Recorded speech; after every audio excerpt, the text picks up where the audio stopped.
Goeiedag, welkom bij een nieuwe KoersKompas podcast. Vandaag heb ik Julian Brigden van MI2 Intelligence te gast. Julian is een prominente macro-economisch analist en ik ben heel vereerd dat hij vandaag de tijd heeft gemaakt om aanwezig te zijn. Mr. Brigden, welcome to the show. Thank you very much, Bart. Thank you very much. I didn't realize we were going to do it in Flemish. It's not my strength, mate. Oh yeah, makes sense. Let's maybe start off, as always, with a brief introduction here. So, yeah, I mean, MI2's been around for 14 years. I've been in the business for getting on to 40 years. And I think collectively within the firm, we have over 200 years of market experience, various professionals that work with me. And, we set the business up in 2011 to basically ape, if you want to replicate the morning meeting of a large macro hedge fund. That was kind of the idea. So we look at the world, take a sort of big picture view. We develop a framework in terms of where we think we are within the cycle. What are the most important trends within the cycle?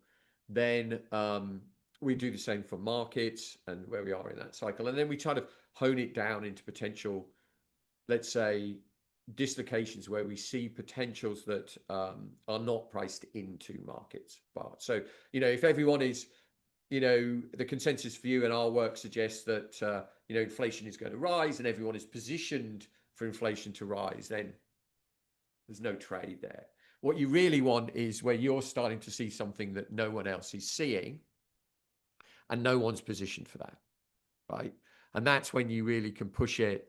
And, we run a portfolio on the back of that. And although we don't actually physically run the money, we run a alpha capture portfolio for a big hedge fund. And so, we really do this with the objective of trying to make our clients money. I don't want to just talk about economics for the sake of talking about economics. I think that's a pointless exercise. Right. Yeah. There's a lot of alpha, I guess, to be had in the non-consensus trades that really tend to be correct. Yep. Let's maybe start off with your view here on the U.S. stock market before we widen out a little bit to the rest of the world. Sure. I mean, look, our view of the US is relatively simple. We think we've been in this self-reinforcing cycle since really 2011, but especially since 2014. 2014 is when the dollar started to accelerate its rise as Europe and Japan in particular moved into negative interest rates. And you just got this wave, this true tsunami of cash that left the rest of the world and went piling into US assets. What that did was this creates this really very virtuous cycle for, in particular, European investors. So, or overseas investors, where the dollar is rising. So if you don't hedge your exposure, you're making money. And the US equity market is outperforming because, that money that piles into the US on the back of that strong dollar ends up either going into the bond market or into, to some degree in the real economy and sort of houses and business investment, but mostly into financial assets. So it's either the stock market or the bond market. And so that's what we saw. So you get this sort of really perfect double dipping. So as a European, the dollar is rising. So, you're making money out of that. And US stocks are outperforming or US corporate bonds are outperforming. And then in the US, it drives a number of economic effects. In the US, we have this very screwed up correlation between the equity market and employment, whereby the equity market leads employment by 6 months. And the reason is very simple. CEOs in the US are only paid to do one thing, and that's to drive their stock price higher. They don't even have to make a product. A few years ago, we didn't even want them to make a profit, right? We just want growth a few years ago. And so it's a very screwy relationship. We call it hyper-financialization, just this incredibly tight relationship between the real economy and the financial economy. So as stocks rise, employment grows in the US. The second thing that happens is we get a very strong consumption effect from rising wealth. Over 30% of Americans now have an equity portfolio of over $500,000. It means it's insanely sensitive to the equity market. And then thirdly, it tends to drive an ever larger current account deficit And that has to be funded by foreign inflows from guys like you, right? If you're not willing to fund our exceptionalism, if you want to call it that, then it doesn't happen. But you've been more than willing to do. So the rest of the world, and particularly Europe, has piled their savings into the US. And so in the last, well, since 2014, what is referred to as the net international investment position of the US has reached $26 trillion, right? So the difference between assets that foreigners own in the US and that Americans own overseas has risen by much, and 15 trillion just in the last 5 years, right? 15 trillion just in the last 5 years. So you guys own an inordinate amount of US assets, and most of that is unhedged from a currency perspective. So you can get screwed now in one of two ways. The euro rises and or US stocks drop. And in March, having made, I think from the 2011 dollar lows, which are the absolute lows on the dollar, from the 2011 lows to the January high in the S&P, an unhedged, FX hedged European investor who made 650% on their S&P investment. Insane amount of money, right? In March, they're looking at a 25% drop of that whole move in less than 3 weeks. Sorry, less than 3 months, right? Now, subsequently, we've had a bounce. But to me, unless you're an absolute idiot, this is godsend levels to take money off the table as a European investor, as a foreign investor. Because if the Trump administration is serious about delivering on their objectives, and we can have an argument as to whether that's the case, whether, you know, the objectives of Trump 2.0 to rebalance to reduce the trade deficit, to reduce the budget deficit, to help the middle class, to re-onshore manufacturing, all of which I think are entirely laudable objectives, Bar, right? Don't get me wrong. I think this is what we should be trying to do. We can argue over the methodology.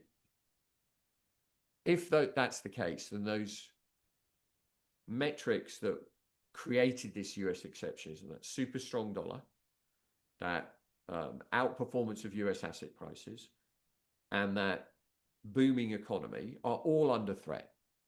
And if they are all under threat, then at some point the money will start to go home to the rest of the world. It'll leave the US equity market, because if the Trump administration gets what they want and a stronger dollar, you are going to lose money on your S&P investment, European investor, right?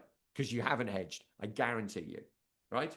So you will wake up one day and you'll go, oh, the S&P was up 10% this year. How come I'm down 10%?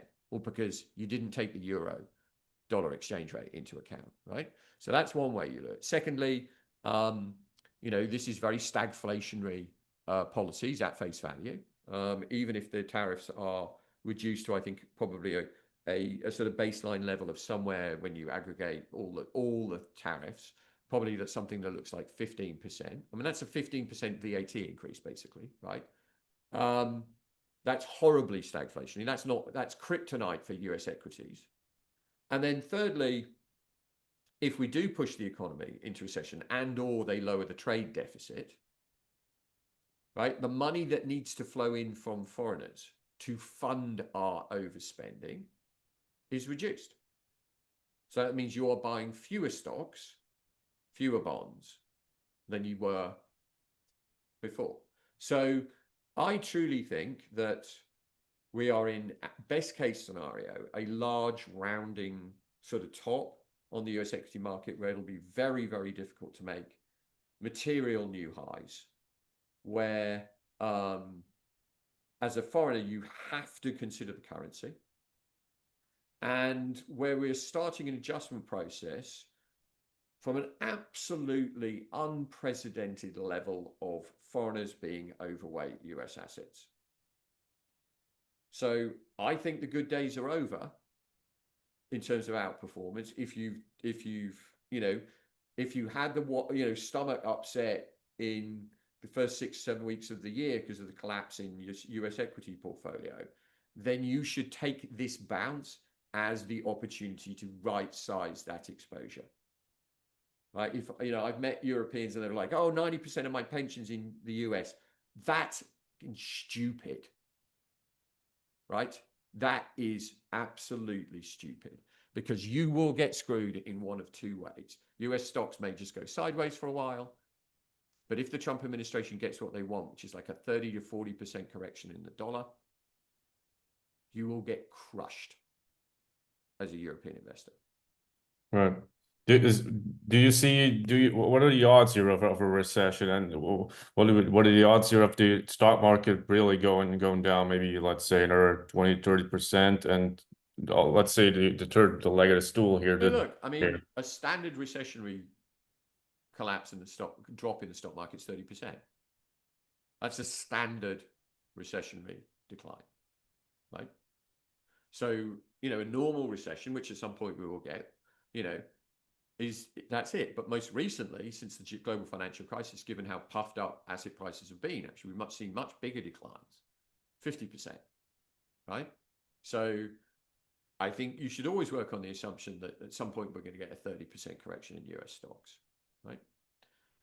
Particularly if it's in a stagflationary environment, because the Fed is going to be very slow to cut, as we can see, right? We've been saying that the Fed should not cut at all, right? If anything, over the next few months, I think we'll be raising the question, should they hike? Because we're just about to see the inflationary impact, I think, of the tariffs start to come through. What are the immediate risks to that recession? I mean, they're not there right now. I mean, I can construct a scenario where you have a recession. But since they backed off the tariffs, growth will probably slow a little bit. But there's no layoffs here in the US. I mean, the big thing that typically tips you into recession is when you start to see layoffs in employment. And what we've seen is kind of almost like a European type setup where companies just are very, very slow to let people go, right? They may not hire nearly as much as they used to, but like when they feel the pain. And we've seen hiring like dribble down to nothing, right? Or quite low levels. That's why it's taking longer to find. When you look at sort of metrics, it's taking longer to find a job. It's you increasingly can't find full-time jobs. You might only be able to find a part-time job.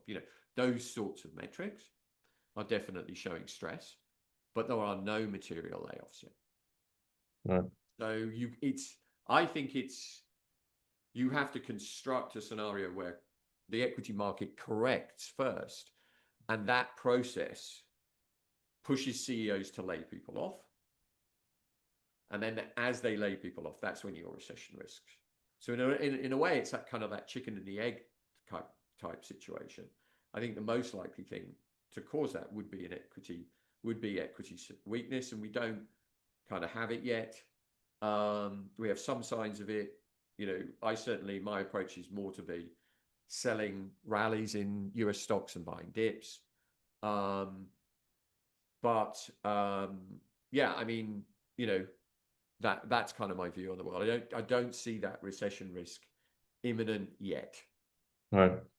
So we've established, I guess, that you think your main scenario here is that it's going to be dead money for some time to come here. Maybe worse than that, going lower perhaps. Well, I think, yeah, I mean, especially as a European investor, I think you've made your money in the US. Yeah. It's now time to look for better opportunities. I mean, you're paying an enormous degree of money to be invested in this money. The PEs are absurd. PEs tend to track the dollar. So if we do end up with a weaker dollar, which is what the Trump administration wants, right? I mean, they don't want a weaker bond market. They don't want a weaker equity market, but they want a weaker dollar. They don't want a bigger trade deficit. They want a lower trade deficit. And all other things being equal, if you get a lower trade deficit, or current account deficit as they technically refer to it, then the offsetting balancing item in national accounts is what they refer to as the capital account surplus, which is money that flows into US assets to offset that spending of Americans overseas, right? And that comes down too, right? So if the current account deficit gets better, that capital account surplus has to decline. And so that will weigh on relative asset outperformance, right? Right. So that probably brings us to outside of the US, because there's always a new train leaving the station, and we've seen I've been scrolling through some charts lately, and some of these stock markets, like the Polish stock exchange, they look like Bitcoin pretty much. They're going straight up, and it's not really talked about that much. People are still focusing on the US a little bit here, Correct. like in the back rear view mirror. But it really does seem like just rotation of capital going from America indeed to other countries here. Are these, but is one still smart here? Just jump on these trains after I mean, look, a lot? what worries me a little bit is we've yet to see the true shakeout in the US, right? You know, that was not a true shakeout. That was just a correction. There was no real outside, should we say, what I would call a systematic player kind of rotation. You know, with the sort of CTAs and some of the vol sellers that we saw, where we ended up with a value at risk shock, so a sort of volatility induced shock, a technical shock, where deleveraging event. US retail bought the dip massively bought the dip. So there's literally, I think, few signs of capitulation. And so I'm not convinced that was it, right? I'm really not convinced that was it. So, you know, look, I guess, you know, I can be wrong, but I'm not convinced that was. Should people maybe wait for the US to enter a recession? We get that big drawdown to expand the As I holding said, it's period? kind of hard to enter a recession unless you get the correction in the equity market first, right? I mean, the equity market leads. I mean, I hate to say the equity market leads US GDP by 8 months, right? And so, you know, if you end up with a rising stock market, it's kind of hard to enter. Like all those effects, right? That wealth effect keeps rising, right? Americans just. I mean, the numbers are stupid. I mean, 48% of Americans now are responsible for 10% which is, 10% of Americans are responsible for 48% of total consumption. Right? 10% of Americans are responsible for 48% of total consumption. Right? So it really only depends on the wealthy, which is a function of asset prices, right? Because it's wealth. Yeah. Right? So if the equity market goes up, you are not going to get a slowdown. Now, what will happen in that scenario is you're going to get trouble in the bond market. And that's where we end up playing this balancing game, right? Between, oh, I'm really bullish stocks. Okay, fine. You're really bullish stocks. Well, can you live with 5+% 10-year treasury yields? Well, if you can't, then you can't be really bullish stocks. Yeah. Right? Because remember, we're trying to grow an economy with 4% unemployment. Good luck with that one without creating wage pressure. Right? Yeah, it's true. Maybe rotating back here to the dollar here, which is something that I'm always very interested in personally here. The antithesis, I guess you call it in English, the commodity markets. You must be very constructive there. And what are your thoughts there? So look, you're absolutely right that the dollar is critically pivotal to all of this, right? Because most flows don't get hedged in FX terms.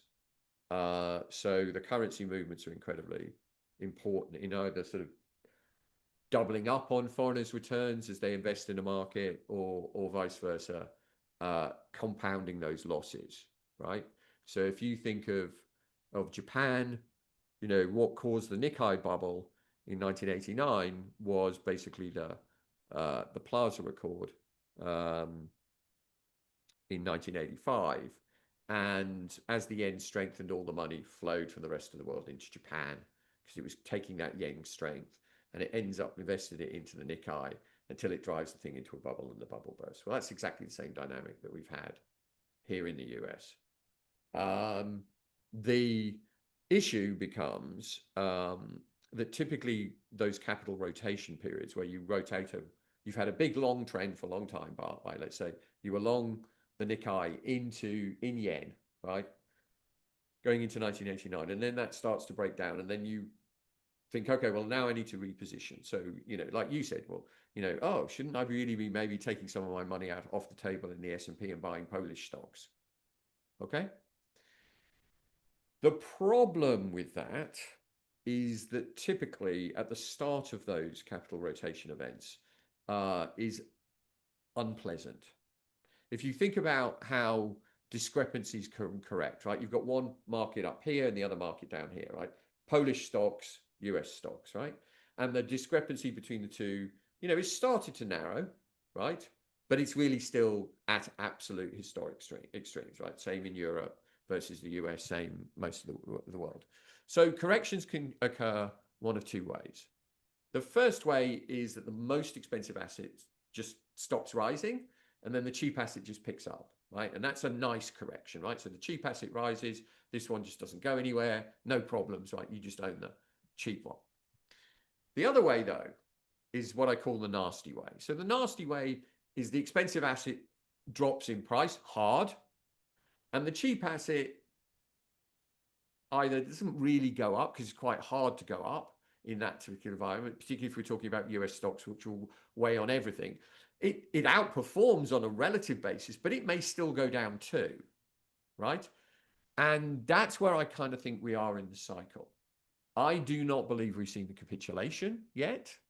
Typically, true capital rotation events in the US only occur after bloodbaths in the equity market. So if you're a big precious metal bull, right, do understand that true autonomous precious metal bull markets, not just a market where gold goes up and Bitcoin goes up and stocks go up, right?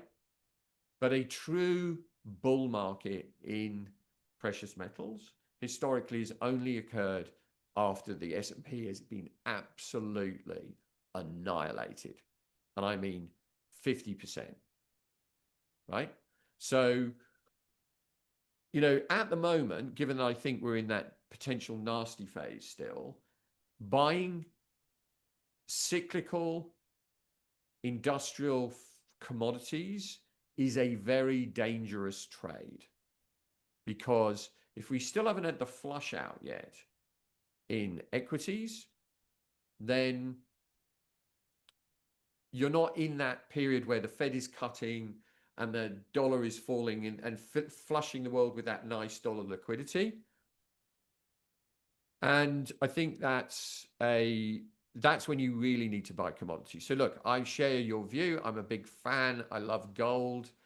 But I really want to buy silver, but silver trades appallingly. I really want to buy copper, right? I really want to buy oil, right? But those are all weak dollar trades. You're waiting for the all clear sign. They are all that nice rotation bar, right? So US stocks typically are rising in that nice period.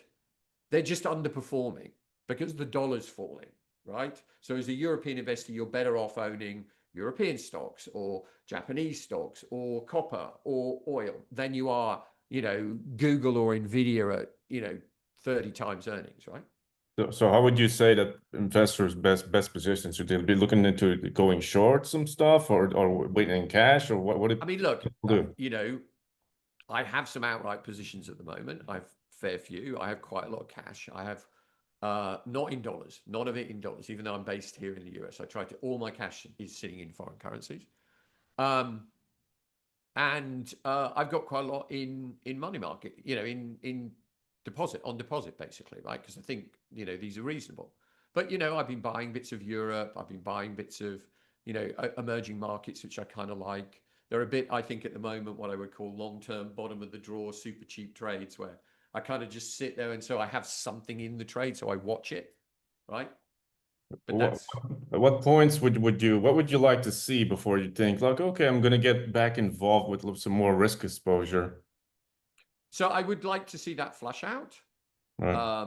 and that real sell-off and that capitulation for the US retail. 20% or more? I'm probably through the lows. Has to probably go through the lows. Okay. And then I'd like to see the Fed come in and cut rates.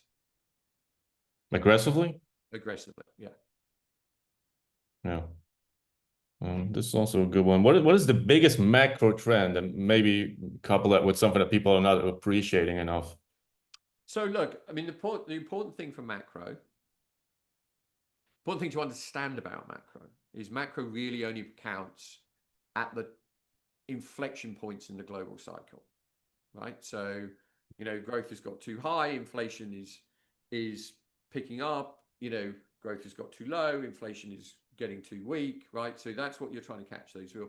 And in between, there are long periods where, you can say, oh, well, growth is a little too fast for central banks need to raise rates, right? But most of the time you operate in these nice sine waves, but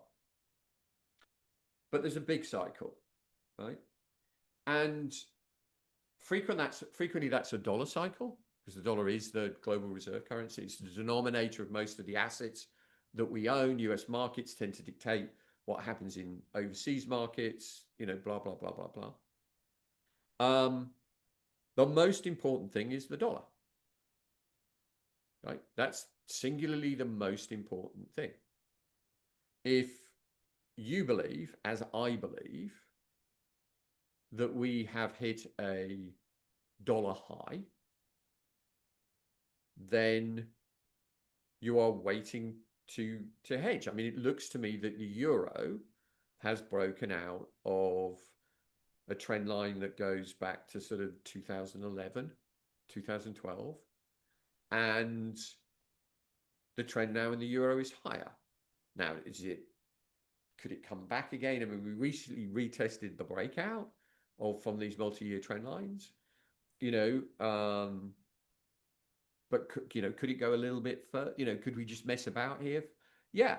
But as I said, I think, for European investors, it's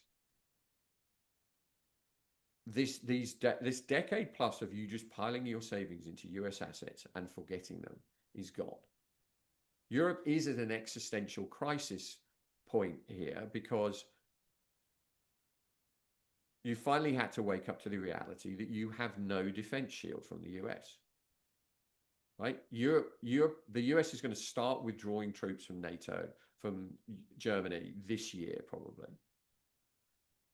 Hesketh has already said in a leaked Washington Post, the Washington Post got hold of a leaked memo where he said, we may not come to the aid of Europe in a scenario of Russian aggression. Europe is going to have to go back to probably close to Cold War levels of defense spending, which is 5+%. I suspect you're going to have to go back to conscription. I suspect, this is all going to be bloody expensive. Well, where's the money coming from? Well, where's the European savings? They're all in the US. I guess from an investment point of view, we all should pile into a Rheinmetall then. Well, I mean, it's come a long way, so maybe not. But I mean, it's been an amazing trade. But Yeah. look, I think, but I mean, to go back to what I said, we look at these bigger picture structural changes. We are living, I think, in the dying days of what we has been referred to as Pax Americana, this sort of benevolent, imperial type system that has existed since the Second World War. Now, we've had these through history, right?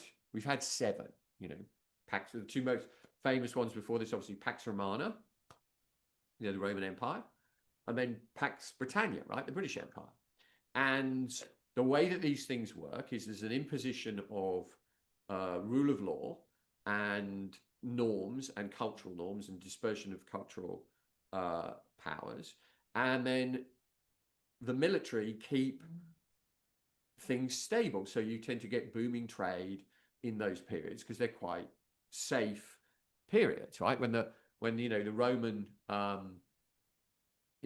was around, as we all know from that great scene in The Life of Brian, they all bitched and moaned about the Romans being there. But as they said, what have the Romans ever done for us? Well, there's the aqueduct, law and order, the wine, etc., right? So you get these periods. Now, the US has just ended it when it comes to Europe, right? This is classic imperial overreach, as they call it, that US can no longer defend Europe and at the same time tackle China. And so it's shifting its priorities. Well, the next level of that pact system is the way that essentially Europe was paying for its defense. And the way that it was paying for its defense was it was shipping its excess savings into the US. So we just saw, for example, Germany just passed Japan and China as the world's biggest net creditor. Why? Because it's been running a very large current account surplus, and it's been taking that money and spending it, shipping it overseas into the US, into US assets. Germany needs that money now, right? The US isn't going to defend them, right? So they need to spend that money. So that money has to change. This system is breaking down, right? And so the structural implications of that flow are enormous.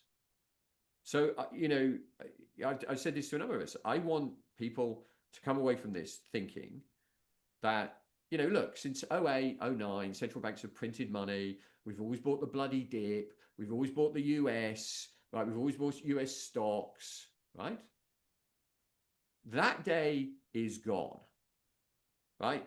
I'm closer to the end of my trading career than the beginning, but anyone who's closer to the beginning, I think will look back in 30 years from now and realize this was truly a point in history where the world as we'd known it from the Second World War and the mechanics that underpinned that, where we automatically recycle our savings into the single reserve currency who provides us then with security and cultural norms, etc., etc. Those days are gone. And, if you doubt me, there was a great speech from the Singaporean Prime Minister addressed to the nation a month ago or so, where he said exactly the same thing.